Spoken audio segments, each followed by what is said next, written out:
Now, let's look at the next category, which is logical operators. Why do we need them? Sometimes using one relational operator is not enough. We need multiple relational operators. In such cases, we can make use of logical operators. They are basically used for combining multiple relational operators. You can see the logical operators listed on the screen. Let's explore them. Logical AND is expressed using one AND symbol. Short circuit AND is expressed using two AND operators. They are both used for checking multiple conditions. If we want to check two conditions, A and B, if both conditions are important, then we can combine them using either of these two. If condition A is true and condition B is also true, then A AND with B is true.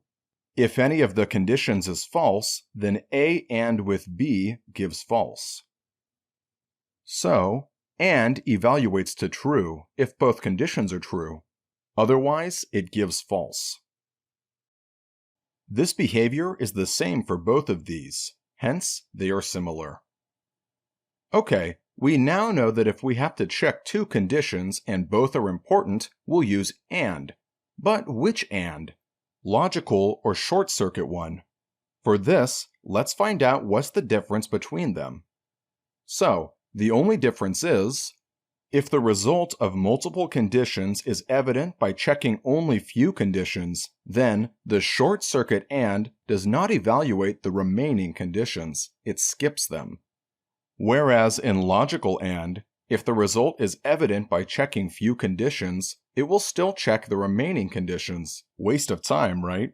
Hence, we should always prefer short circuit AND over logical AND. If you want to check condition A and condition B, you'll use AND operator.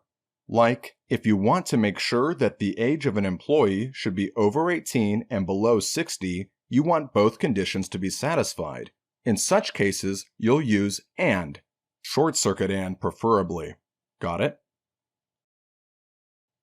If you want to buy a shirt which should be either red or black but not both, you cannot use AND operator. In such cases, you'll use the OR operator. So, if you want to check condition A or condition B but not both, you'll use OR operator. There are two types again, logical OR and short circuit OR. As seen from the table, OR evaluates to true if any of the conditions is true, else it gives false. And it's the same for both of them. The only difference is, if the result of multiple conditions is evident by checking only few conditions, then the short circuit OR does not evaluate the remaining conditions. It will obviously skip them, which is what you want, right? Whereas in logical OR, if the result is evident by checking few conditions, even then it stubbornly checks the remaining conditions. So, always prefer short circuit OR. Next is the logical XOR operator. No need to memorize its table. Just remember a shortcut. XOR evaluates to true if one condition is true and other is false. If both are true or both are false, then it gives false. Next is logical NOT operator. It just inverts the condition. If condition A is true, NOT of A will be false. Nothing fancy about it, and it's very easy to remember its table. Finally, we have the ternary operator. It is represented by question mark and colon. It asks if a condition is true or false using the question mark. Then, there are two actions to take, and they are separated by a colon. If the condition is true, you do actions written on left side of colon. If false, you go to the right side of colon. So, if the condition is true, result 1 is returned. If false, result 2 is returned. Always remember for the exam, for every question mark of ternary operator, there should be a corresponding colon. If any of these is missing, the compilation will fail. Here's an example. Suppose A is 13. Now, there is a string variable called time, which will display AM or PM. If A is greater than 12, time will store PM, else it will store AM. Let's write this condition using ternary operator. String time equals, then the condition. Is A greater than 12? If yes, that means PM. So we should write PM on left side of colon. If A greater than 12 is false, that means it's AM.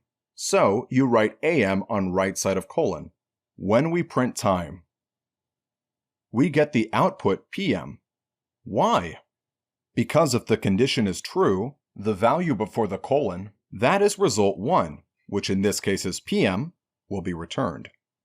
In this case, A is 13. Is A greater than 12? Yes. So left side of colon is stored in time. Hence, output is PM. Now let's say A is 6. Is A greater than 12?